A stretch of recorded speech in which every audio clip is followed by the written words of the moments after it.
So, hindi lang tayo basta empleyado dito, hindi lang basta tayo organization, ano tayo, kumbaga nagawa natin yung sinasabi ni Robert Kiyosaki. From employed, self-employed, business, napapunta tayo doon sa investor. Kaya kung ano man yung ginagawa natin, i-enjoy natin. Nagtatrabaho tayo, malapit na tayo mag-retire, nagne-negosyo tayo, nagpiplip tayo ng bahay, meron tayong ginagawang malaking opportunity.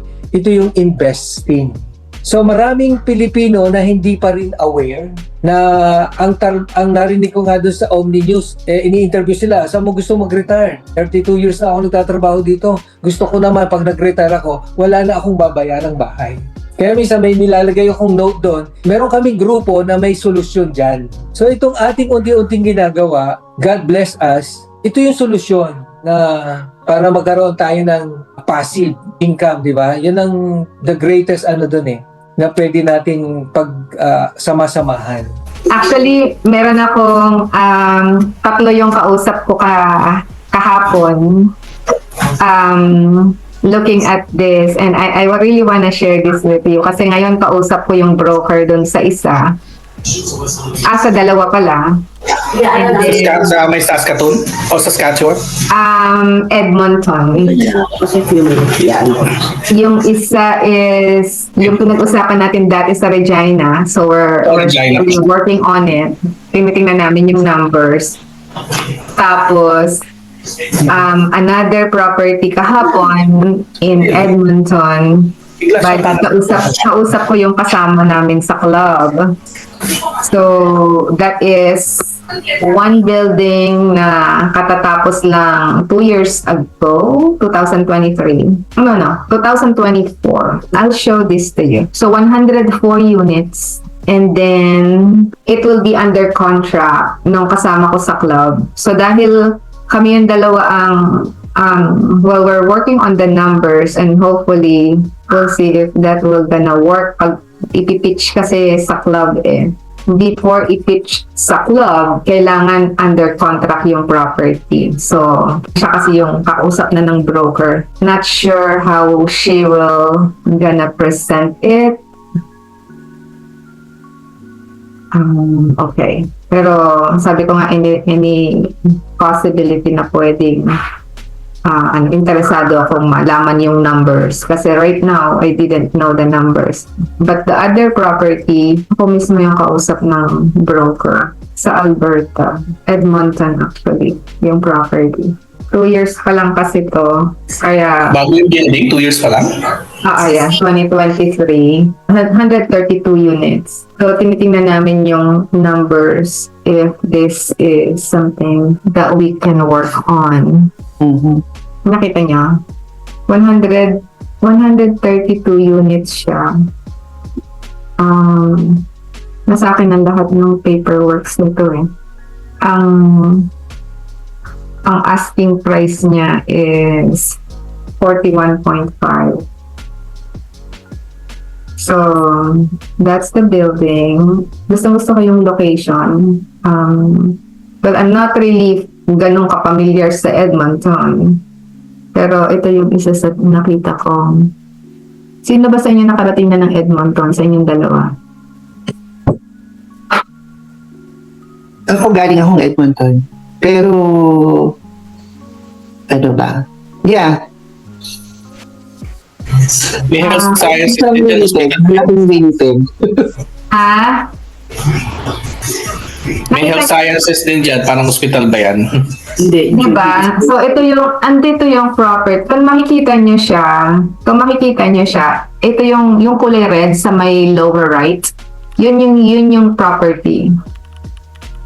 So, if I will gonna go and check out yung checklist on how to qualify a property that will pass doon sa criteria ng investing, ang ganda nung location na to. Although ang ganda din ng price, okay? Lumalabas na magkano ang per unit nito? 41.5 to Divided by 132. lumalabas 314 ang isang unit. So, medyo a little pricey siya. Pero pag tiningnan yung sa underwriting natin, pasado yung numbers niya. Ang kino-question ko lang dito sa broker right now is yung vacancy kasi hindi kami tali sa vacancy. Masyadong mababa ang vacancy nila. Sa akin, nakita ko yung vacancy ko is mataas. So, that's what we are reconciling right now. But this is the property, Timon. Let's go over this. Ang vacancy nila, 43%.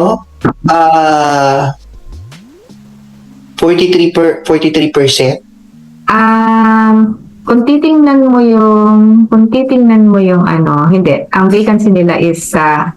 Saan mo nakita yun? Ano itong, average occupancy pala to? 57%. Yun nasa baba. Oo, yeah.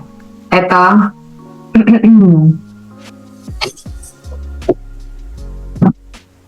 So, few things here. Ang titingnan, ang ano ko kasi sa ganitong klaseng neighborhood, is although hindi ako familiar, pag may nakita akong ganitong merong eskwelahan, merong hospital, merong community, may mga retail stores. Kahit hindi ako nakakarating sa lugar, I find it a very good location pag ganito. So, hindi siya talaga downtown Edmonton. Kung titingnan nyo ang downtown Edmonton is further up dun pa sa banda dun. And then kung itatype nyo yung address nitong building na to, sa may university, nandun siya sa isa sa napaka-safe neighborhoods sa lugar ng Edmonton. So, yun yung isa sa nakita ko nito. Really a plus factor. Plus factor siya. Okay, so that is so ito yung, I think ito yung yung field na green, yung nandito sa side na yon, I think that's that ito yun. Katabi ng retail. It does look like a very good community.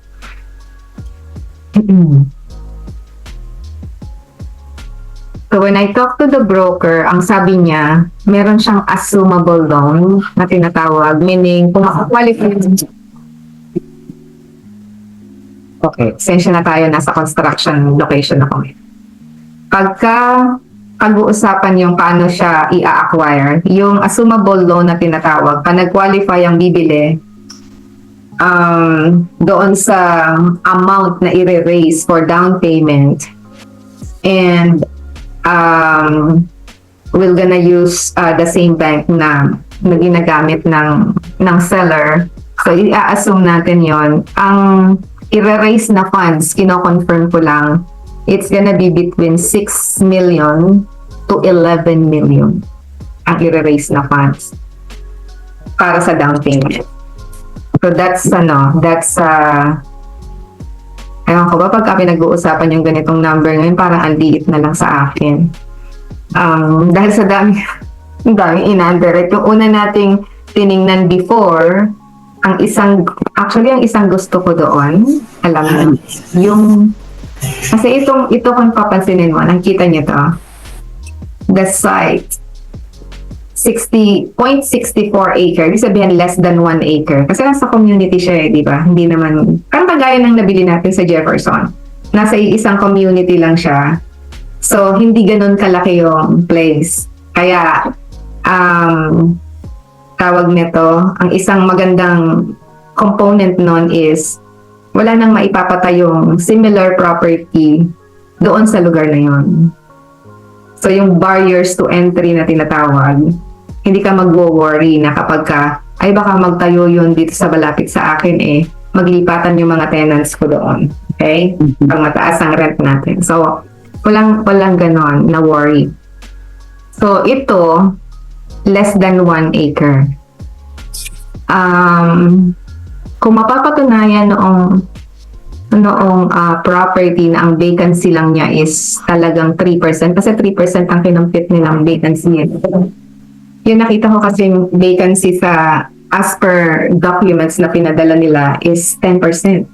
So, ang layo ng diferensya. Doon pa lang, 7% ang laking pera noon pag pinag-usapan ng value ng property. So, that's that. So, itong property na to, ino-compare ko siya dun sa previous property na tiningnan natin sa Regina. Ipupull ko yun para makita nyo din. Kasi that's also a newer unit. Ito 2 years old. Kita nyo yung construction. Construction, wood frame, 2023 siya na built. So, it's a Class A property. Yung isa na pinag-usapan natin before, that is Regina. So, nakikita nyo ba yung screen ko? Liit lang. Ang nakikita nyo lang yung brochure. Kasi nasa phone ako, kaya ang liit. Okay. Okay. Kita ko naman yan, yung pagbabrowse mo ngayon, nakikita rin. Nakikita mo itong binabrowse ko, Mike? Okay, yung pinag-usapan natin the other day. Okay. Before going to that, teka, balik tayo. Before going to that, yung isang under contract is this.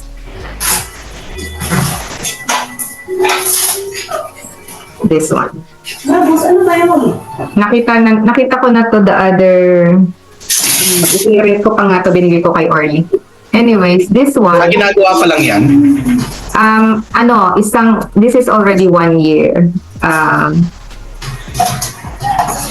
Parang halos pareho no. Oops.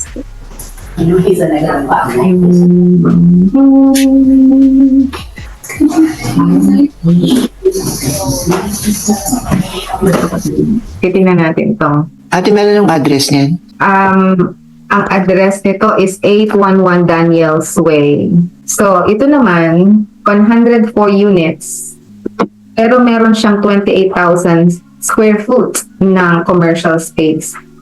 Kita niyo yung baba niya. Ang ganda din ito eh. So, ito yung magiging under contract. I hope makuha nung kasama namin sa club. Kasi kausap na niya yung broker. So, meron siyang commercial dito sa baba. And then, sa taas is yung 104 units na residential. Ang isang magandang deal dito, so this is 36.5 million. Ang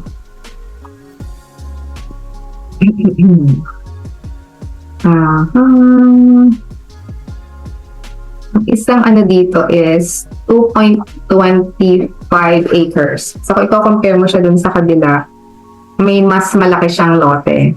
Yung kanina, walang gaanong space. And although meron siyang underground parking, pero wala masyadong space. Ito naman, kung titingnan nitong side na, eto siya eh. See, wala tayo sa kadalas. Kita niya yung lugar? It's a developing location sa southwest. Southwest. Sa St. Albert daw ang lugar ng aking kausap. So this is on the southwest part. Dito daw dine-develop ngayon sa Edmonton, and this is where majority of the population from BC at saka Ontario dito nag-i-influx. Maraming mga job opportunities, maraming mga kumpanya. So that is the site. Itong kulay yellow na to. That is the site. Now, itong nasa harapan are 2 other buildings. Yung isa matatapos ng in 2 months, so sometime May matatapos. And then the other building is matatapos ng August. So, 2 new buildings. The reason why they're selling is, ang builder na to, they just build the facility, rent it out, and then sell it. Ang ganun ang business model nila. I wish I can find someone or a builder like that dito sa atin sa Winnipeg. Yun yung aking tina-target. Hanggang ngayon wala pa akong tawag nito, nakikita lang ganun. Majority of them is they have, majority ng builder dito is, meron silang kliyente na kinekater. Itinatayo nila yung ipinapatayo sa kanila. Did you get that? Parang, wala silang sarili nila na apartment. Yung mga kliyente na nagpapagawa sa kanila, yun yung ginagawa nila. Ganon ang nandito sa Winnipeg. So, itong builder na to, ang style niya sa Alberta, itatayo niya, somehow papaupahan niya and then halfway there, ibebenta na.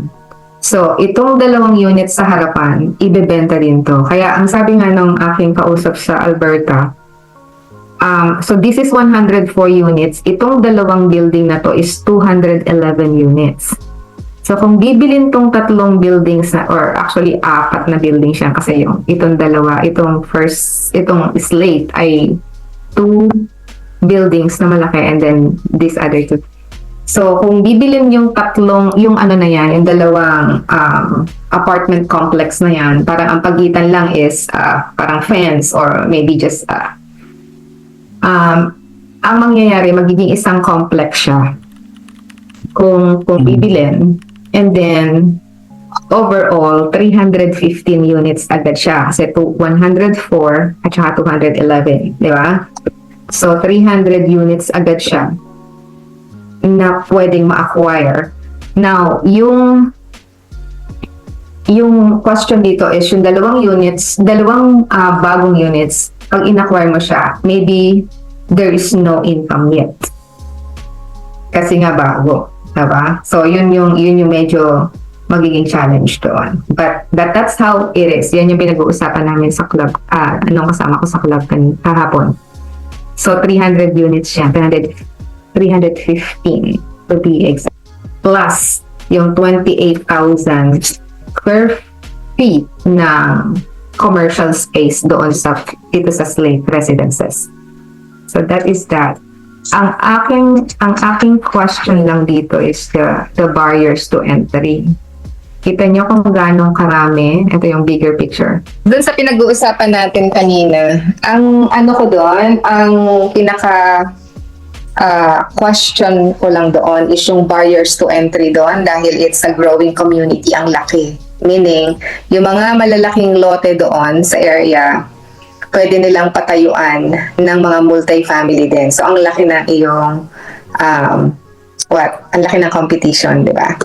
Pero because it's a growing community, then yun yung opportunity dun sa lugar. So, those are the 2 properties. So, yung isa, 132. Yung isa is 315. And then, yung isang pinag-usapan natin last time na nasa Regina, which ang broker is also the same as dito sa 132.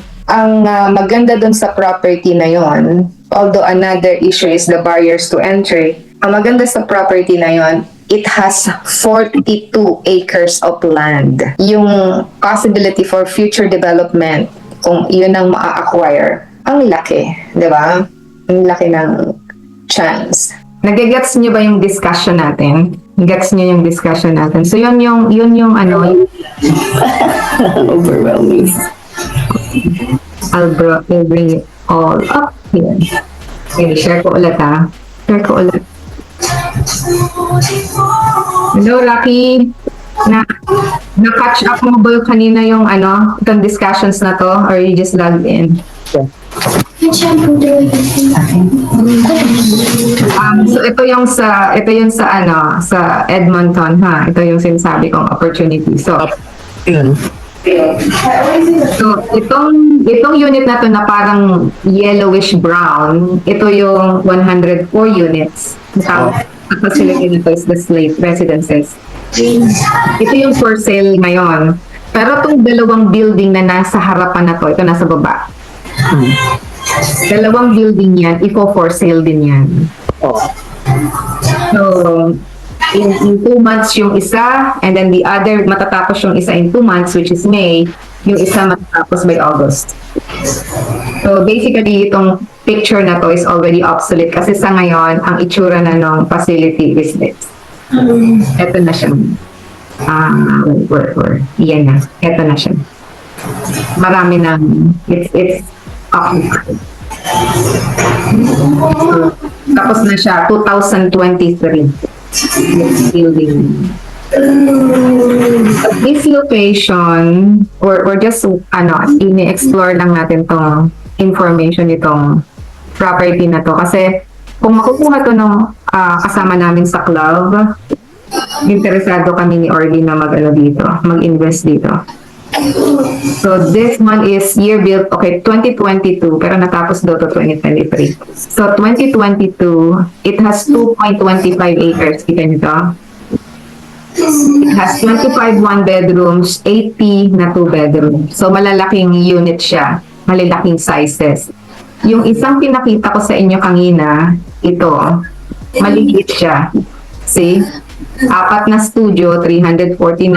1 bedroom, 105 units, 560 square footage. And then 2 bedrooms, 23, 846. So, kung compare mo, apple to apple, mas malalaking units noong sa Slate compared dito sa property ng University 114. So, yan yung another one. Okay, yung pangatlo, yun yung nating tinignan kung natatandaan niyo siya. In Saskatoon.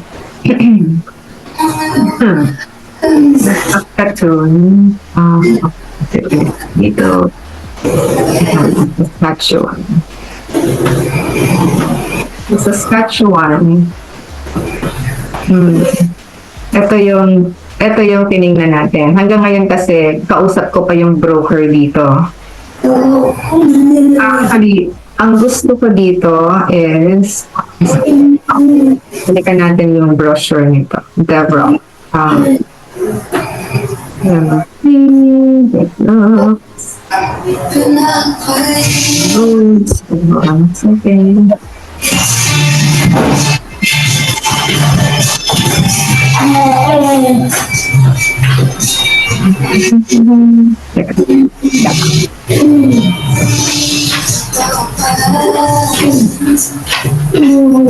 Devrock. Ay, kita niyo ba? Ano na Regina? Ito yung sa Regina. Ito yung Devrock site. 5601 Gordon Road. So, ito yung 160 units naman. Okay. So, 160 units, ito yung specifications niya. Nasa akin din ang paperworks nito. 2013. So, this is 12 years. Kaya, sa ngayon, 4 lang yung units na dito. So, pagdating sa occupancy, mas stable siya kung titingnan mo. Tapos ito yung gusto ko. Pati yung list na available.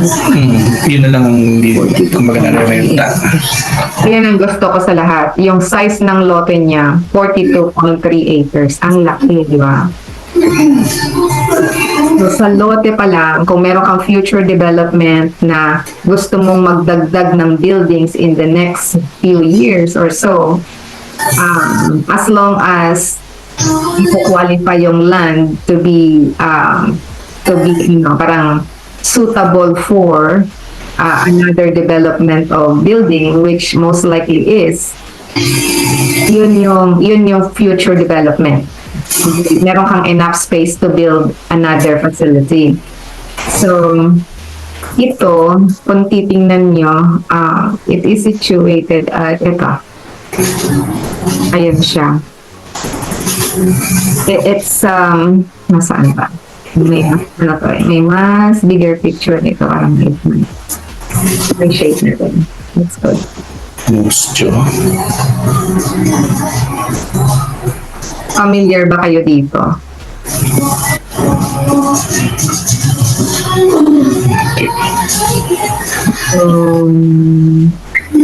Again, ang issue ko dito is the barriers to entry. Yung katabing mga lote nito ay big spaces pa rin. Saan ko nakita yun? I think I seen it somewhere. So maybe naglo-look out ako sa Google Map. May kita kasi dito marami pang vacant spaces.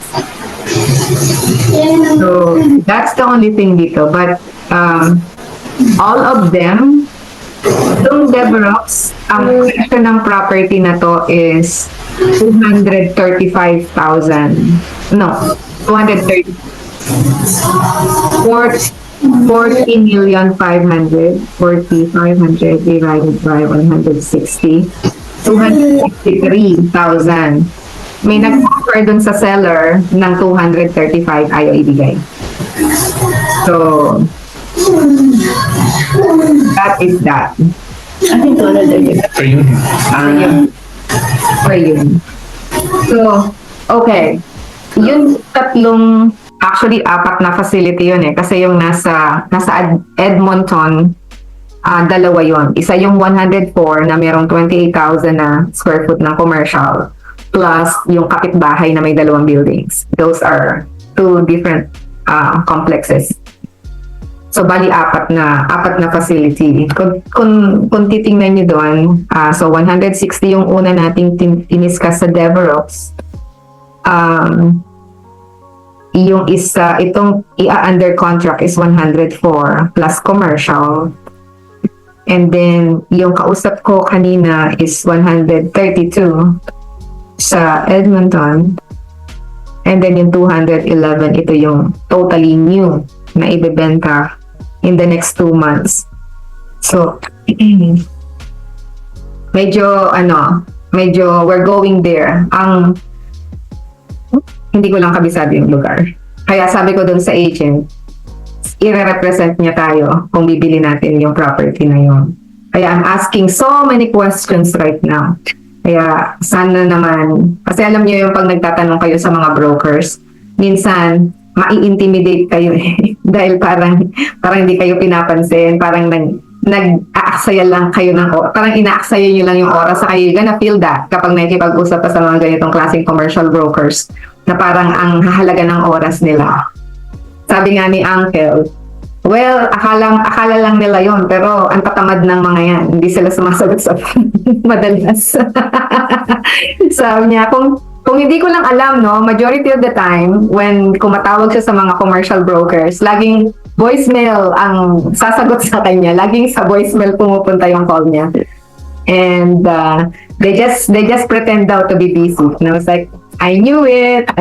But anyways, ganun ang minsan, pag nakausap mo sila in person, para kang ikinikritik kung sino ka ba, ano ba yung, and kaya alam nyo, ang sarap magkaroon ng experience na meron na tayong nagawa dito sa Winnipeg. And just FYI, yoo-hoo! Nasa atin na yung title. Yay! Another celebration. Nakita ko na yung title natin. So, anyways, gumagawa lang tayo ngayon ng account sa Manitoba Hydro, sa Winnipeg, sa City of Winnipeg para sa water. So those kind of details, we're on top of it. Nakatransfer na sa atin yung tawag nito, property management, and we can see the portal. So somehow ang ating position ngayon is nasa stabilization. So 2-3 second month natin ngayon. Yeah, and then going 3rd month.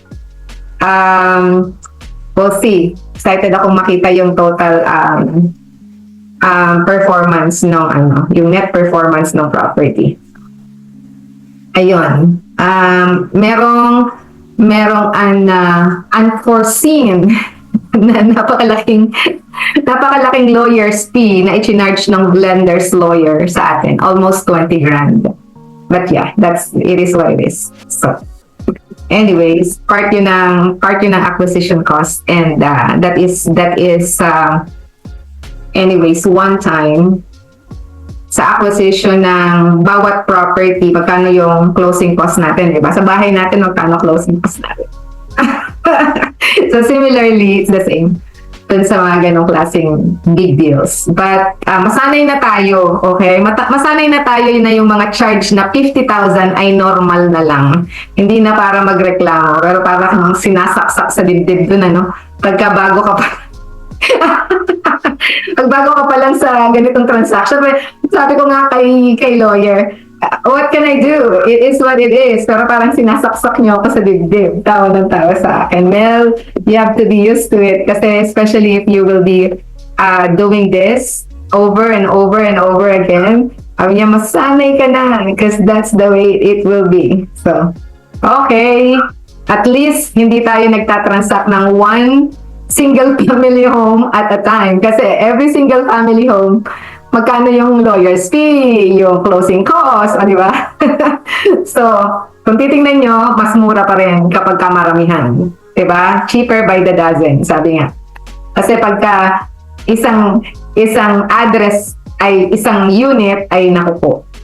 Isang closing, ang dami mo. So, kung meron kang 10 property, 10 closing yun, di ba? Eh, ito, 28 na doors, isang closing lang. So, still good. So, anyways, yun yung update ko sa asset. Hopefully, I'll give you further updates next week kasi by tomorrow sa club, mag-uusap kami tungkol doon sa slate residences. So, yung tawag doon sa 104 units na yun na may commercial component. Ang tawag sa facility na yun is slate residences. So, yun yung pag-uusapan tomorrow. Isa yun sa topic namin. And then, by Wednesday next week, ipipitch in namin yun sa club. So, we'll see how it will go para mas marami tayong updates. And then, si Orly, meron kami laging pinag-uusapan kasi majority of the times, di ba, tawag nito, marami tayong maraming questions in mind na sasabihin, bakit pa ba natin to ginagawa? Ano pa ba yung gusto nating mangyari, di ba? Kaso dreamer kaming pareho pag nangarap kami, walang tawag nito, the sky is the limit, di ba? Pag mangangarap ka, the sky is the limit, para walang limitate. Para okay, let's go. Libreng mangarap eh. So, let's dream as big as we can. Ganun kaming dalawa pag nagkasundo kaming mangarap. Para kaming nasa sky. Ganun. Hi. Ang sarap yatang mangarap. Sige nga, yung tipong pag ganitong malamig, saan mo gusto? Gusto mo bang magtiyaga dito sa Winnipeg na naninigas ka? Cancun. Hindi pa natutuyo yung buhok mo paglabas mo sa yelo, tigas eh, no? Dahil basa ka eh. Ang lamig-lamig. Magkakasakit ka dahil, alam mo yun, there's a lot of things. So pagka ganitong winter, sabi ko nga, ang sarap pag ganitong winter, namamasyal tayo kagaya ni Mina at ni Mike. Oh my goodness! Diba? Ang sarap. Sabi ko nga, aba, at ang dalawa tumakas. Akas lang, 1 week lang. Ang sarap talaga. Oh my. Well, tatakas kami pagdating ng May and June kasi manganganak si Jasmine. So, pupunta ako sa medyo mainit. I think mainit nga talaga pagdating ng panahon na yon sa LA. Yung time na yon is really hot. So, pero sasaglit kami doon.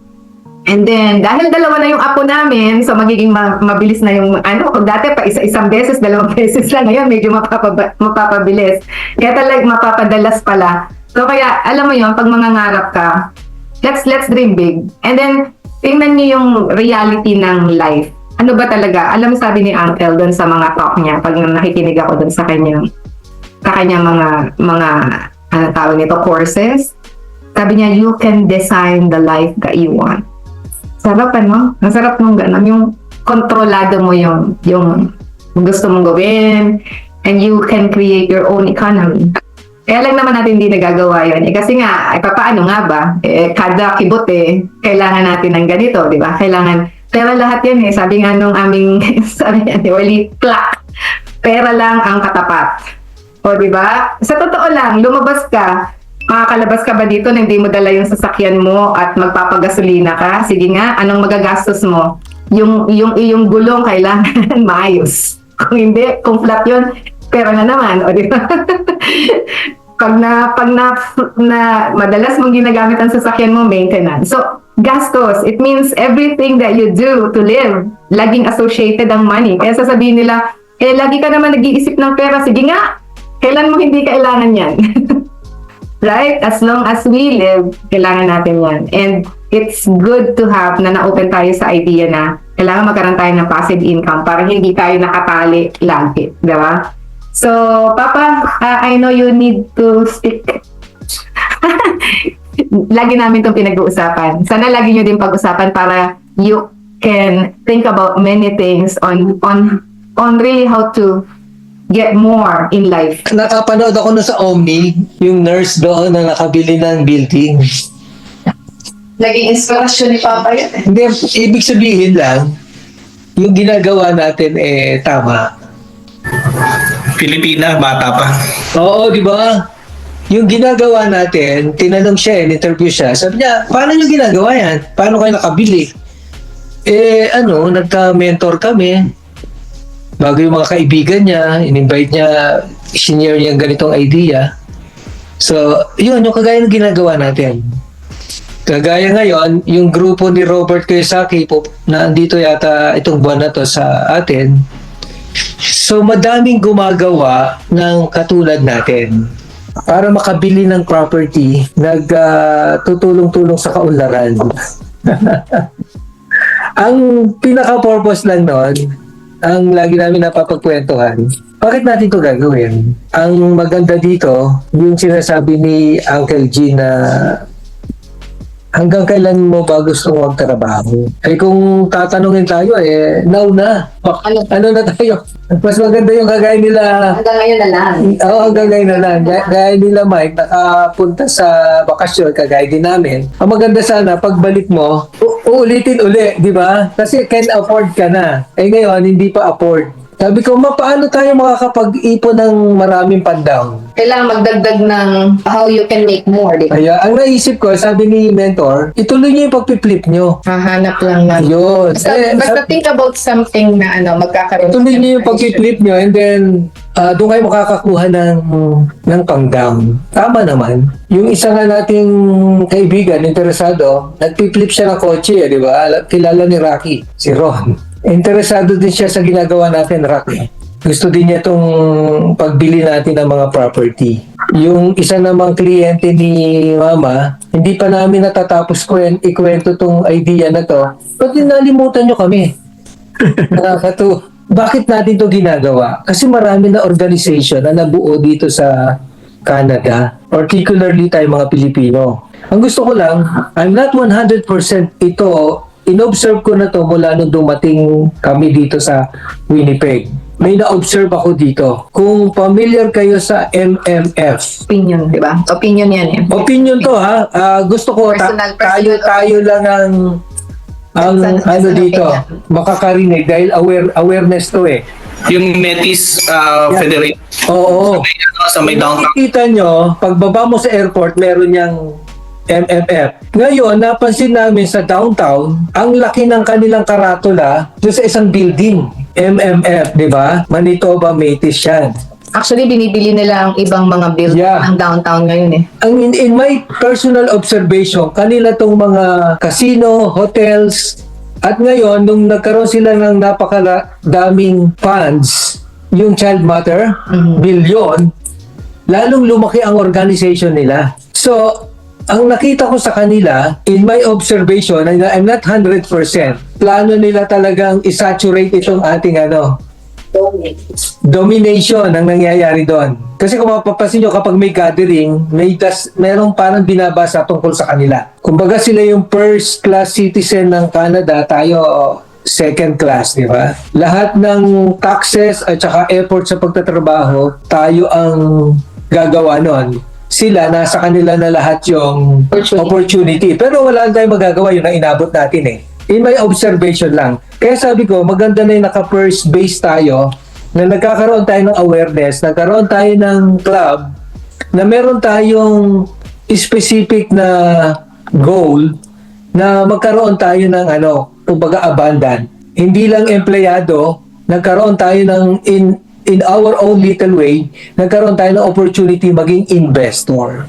So, hindi lang tayo basta empleyado dito, hindi lang basta tayo organization, tayo, kumbaga nagawa natin yung sinasabi ni Robert Kiyosaki. From employed, self-employed, business, napapunta tayo doon sa investor. Kaya kung ano man yung ginagawa natin, i-enjoy natin. Nagtatrabaho tayo, malapit na tayo mag-retire, nagne-negosyo tayo, nagpiplip tayo ng bahay, meron tayong ginagawang malaking opportunity.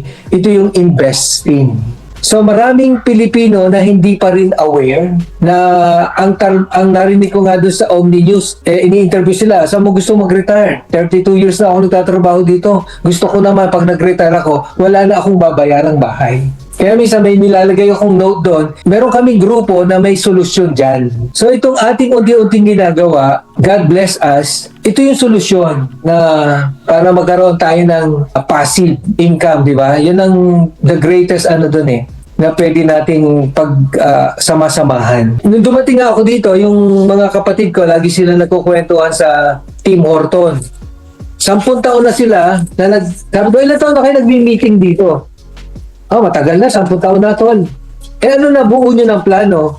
Wala, kwentuhan lang.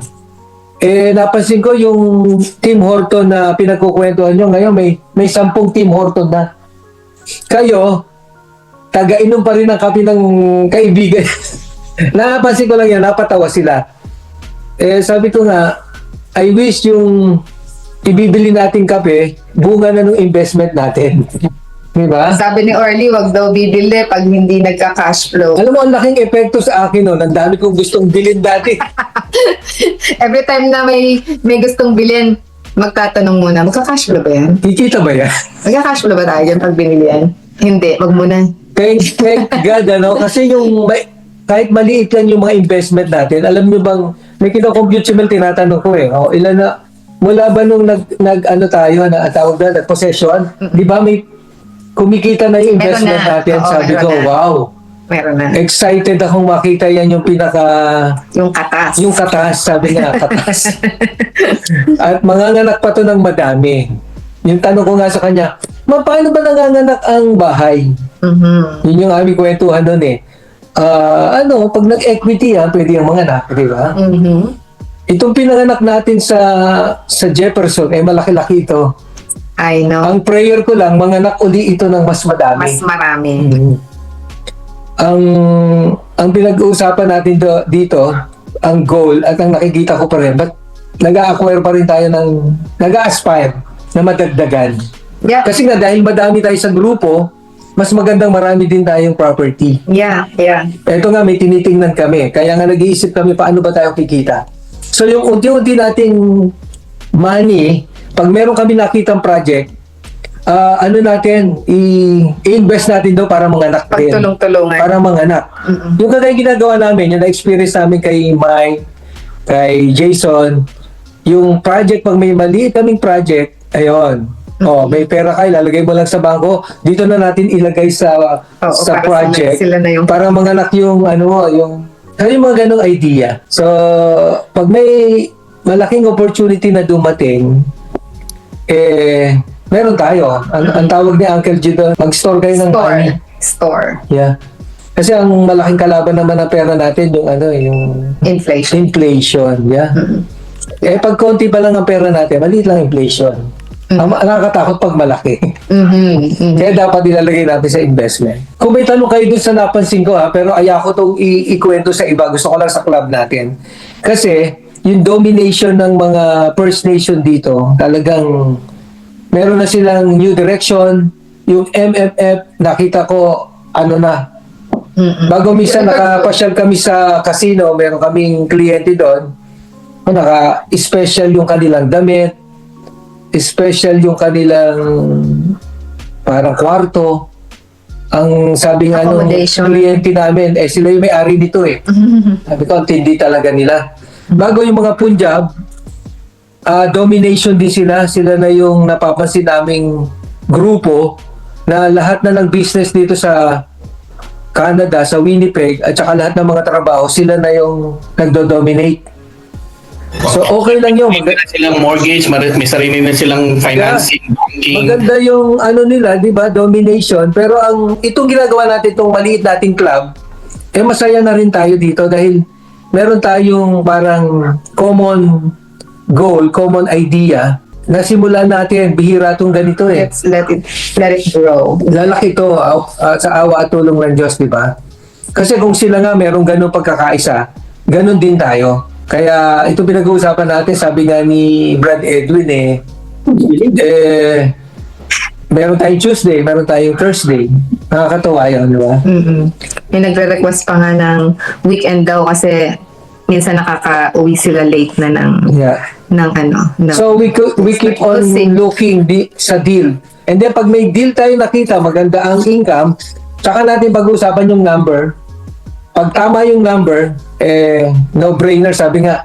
Pag nilagay mo yung dollar mo, manganganak ng, di ba? Ng dollar din, laki na. 1:1 yun ah. 100%. Naging ko yung mind ko, parang naging frugal eh. Parang ang sarap nga bumili ng once kapag katas na nung investment mo. Oo, kasi hindi mauubos. Diba? Kasi pag bumili ka yung hard-earned money mo, halimbawa, kumita ka na 10,000, ibinili mo na gusto mo, ubus na yon. Pero pag yun ay ininvest mo, nanganak yung money mo na yun na ibili mo, hindi na mauubos. Hindi maubos kasi dire-diretso siya. Sabi ko, no, magandang idea yun. Sana matutunan ng mga anak natin. Yeah, yun hindi, ma-influence natin sila. Na yung 1,000 mong hawak-hawak ngayon, lagi kong iniisip, Paanakin paano mo. kaya ito manganganak? Paano? Diba?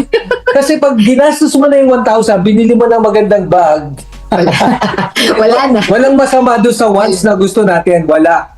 Pero pag yung hard-earned money mo, ibinuntun mo doon, Wala na. wala na, tigil na siya eh. Tapos na. Yeah. Tigil na You're siya. gonna work again to earn again. Yeah. Sabi nga sino ba nagsabi nun, pinakamayaman sa buong mundo?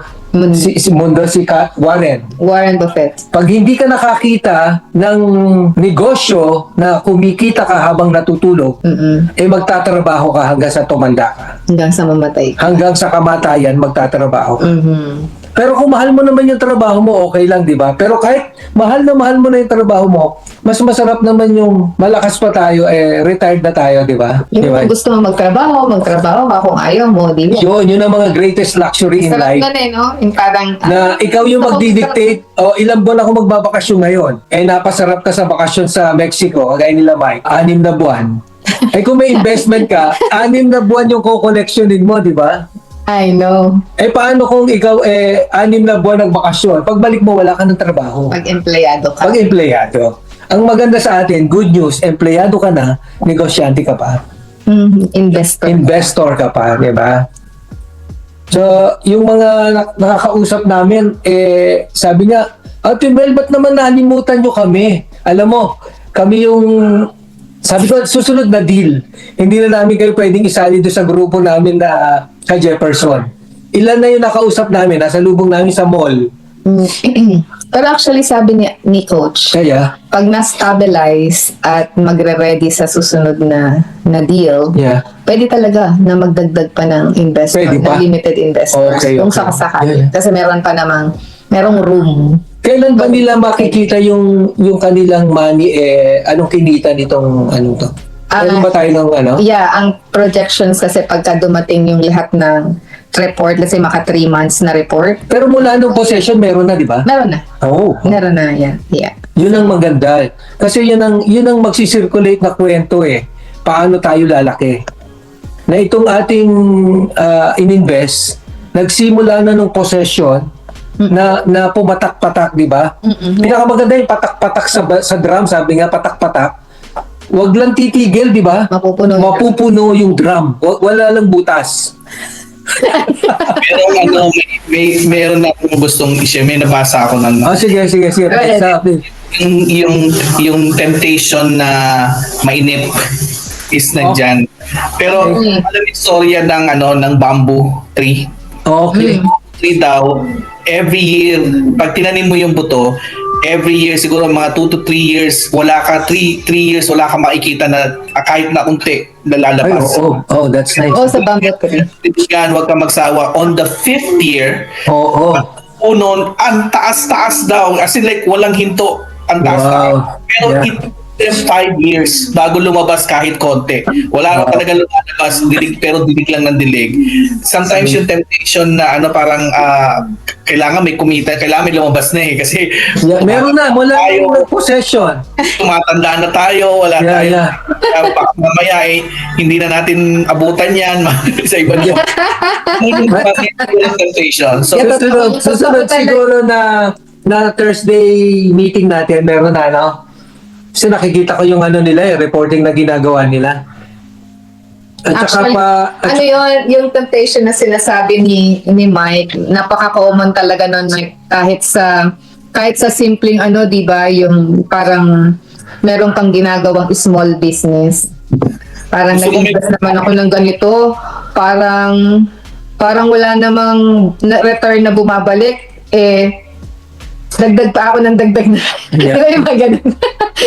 Dagdag ako ng dagdag ng something dun sa ininvest ko, tapos wala pa rin ako nakikitang return. Napaka-common yun sa mga nagsisimulang magnegosyo, tsaka sa lagi nating tatandaan, kagaya nga nung kwento na yun ni bamboo. sa Yeah, bamboo. that's nice. Yeah, isa kasi ang bamboo na napakagandang story. Actually, Mike, ang isa pang magandang story about bamboo na narinig ko, siya yung pagdating, nandun siya sa napakataas, ang laki-laki na niya, napakataas niya, bigla siyang yuyuko.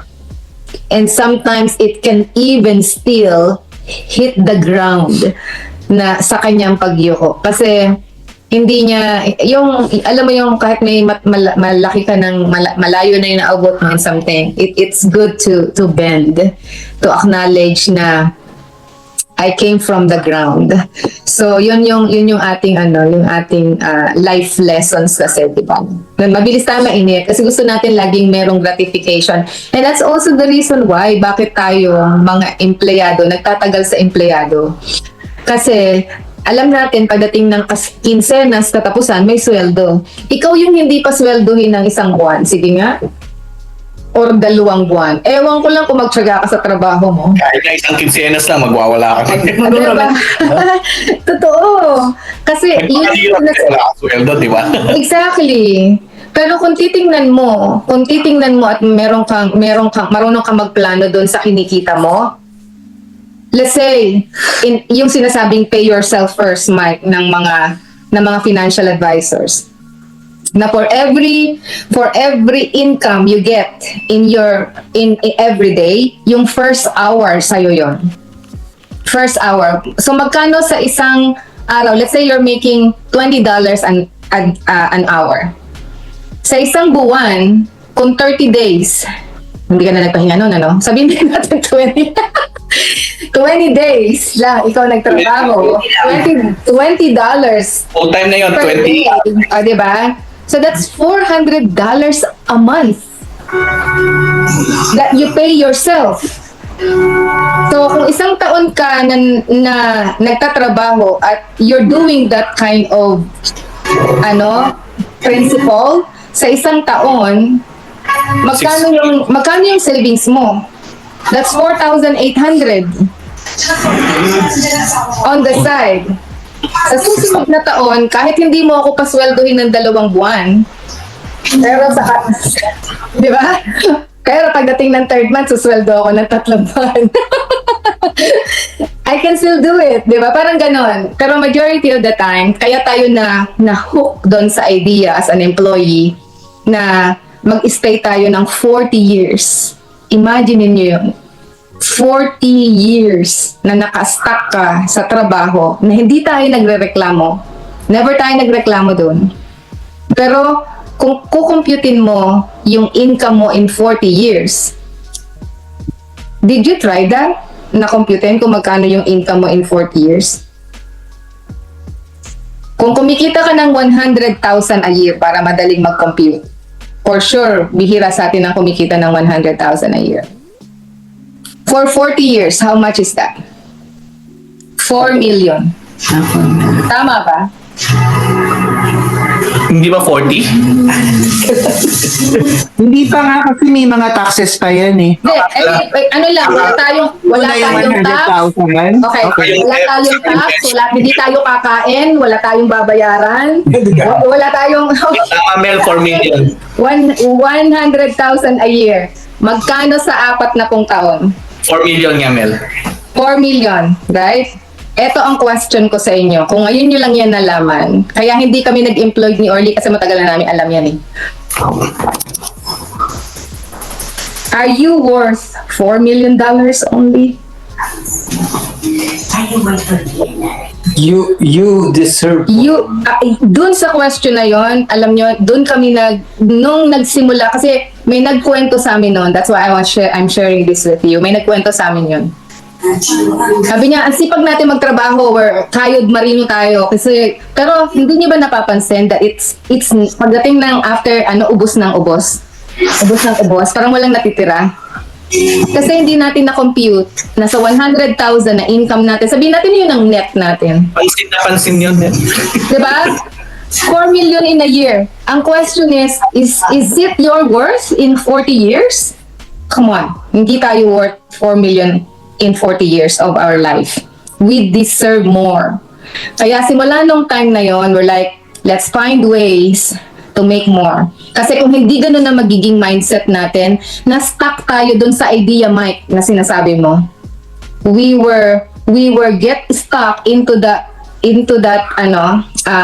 parang isang lalagyan na hindi na tayo pinag-iisip kasi every 15 days, every 15:30 susweldo tayo. 15:30 susweldo tayo.